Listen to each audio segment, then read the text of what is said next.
Do you feel like you're suffering from menopause? Sorry, Seb was just going to knock over the camera.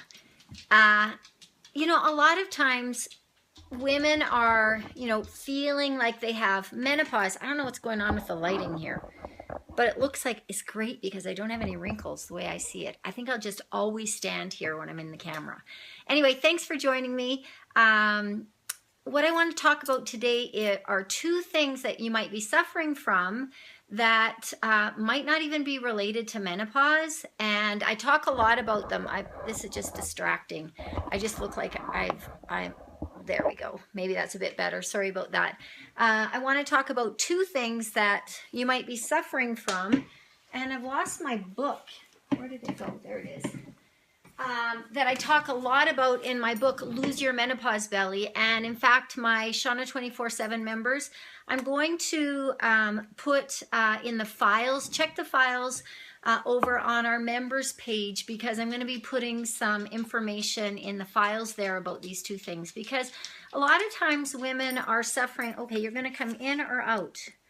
If you can see, here's Seb down here. Do you see him? Yeah, he's looking at me like maybe we should just go for a walk, but it's not time for a walk. We're doing a Facebook Live right now. Sorry about that. There's two things that a lot of times women get confused about. Well, actually, they don't even know. They think, oh, you know, this just has to be menopause and I just have to endure whatever symptoms I have. When there's some doable solutions. I think the sun just changed, actually, since I set up the camera. I apologize. Anyway, the number one hormone imbalance for women is not actually menopause, it's hypothyroidism. And it's a surprising thing that, you know, a lot of people are suffering from, and some of the symptoms, and I go over some symptoms and some solutions of what to do with hypothyroidism in my book. I think it's in chapter, maybe it's in chapter 4, and I'll be putting some information on the Shauna 24/7 page about this.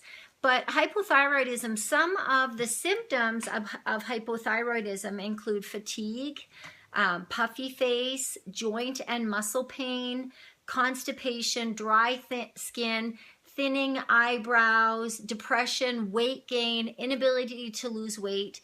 So a lot of these things are also equated with menopause. A lot of people think, okay, I'm depressed, I'm gaining weight, or I can't lose weight.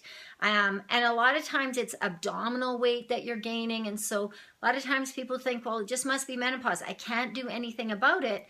When in fact, there are some lifestyle hacks that you can, you know, that will help. I'm not sure if I put the interview on this page or the Shauna 24/7 page, but I did an interview with a guy named Dr. Alan Hopkins, and we talked all about hormone testing, particularly T3, T4, TSH, and thyroid antibodies. And he's got, if it doesn't help my Canadian clients or people not in the States, there, thankfully the sun went away. But he does some hormone testing, and it's only like $79, I think, to get a complete hormone panel of those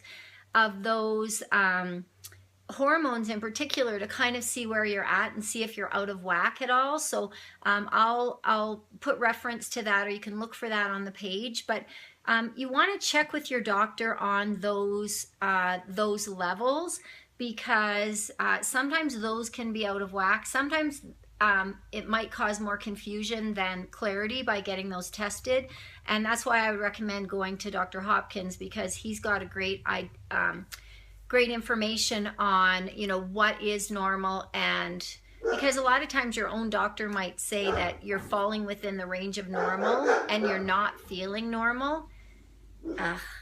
I think there's the UPS truck out there, and Sev has a hate on for the UPS truck.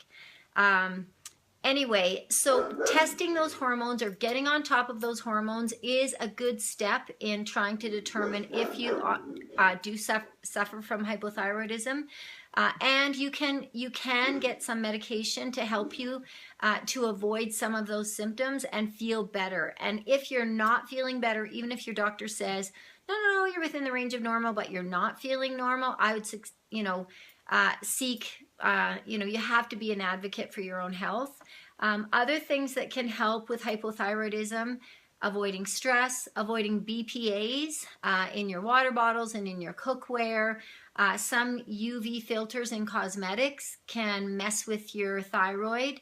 You can have some nutritional deficiencies that you can, and I go over all that in the book. And so if you address some of those things, it's chicken soup. Even if you're not even if you don't have hypothyroidism, it's going to help you. So those are a few things about hypothyroidism that are important to know, because a lot of people just think it's menopause, and you can get on top of those issues when some of our menopausal, like dropping of estrogen and those hormones, we can't really control, but we can control other things. And so that's one of the things that we can control. The other thing that often gets masked as menopause is insulin resistance. And these are the telltale signs of insulin resistance, and that is brain fog, high blood sugar, intestinal bloating, sleepiness, weight gain, difficulty losing weight, visceral fat storage, so that means like around the belly and the organs, increased blood triglycerides, which you wouldn't know unless you had a blood test, increased blood pressure, depression, and increased hunger. So all those things are insulin resistance, and a lot of those things can be mixed up with menopausal symptoms. The depression, the weight gain, the lack of energy, the sleepiness, the brain fog, and you don't have to suffer through that.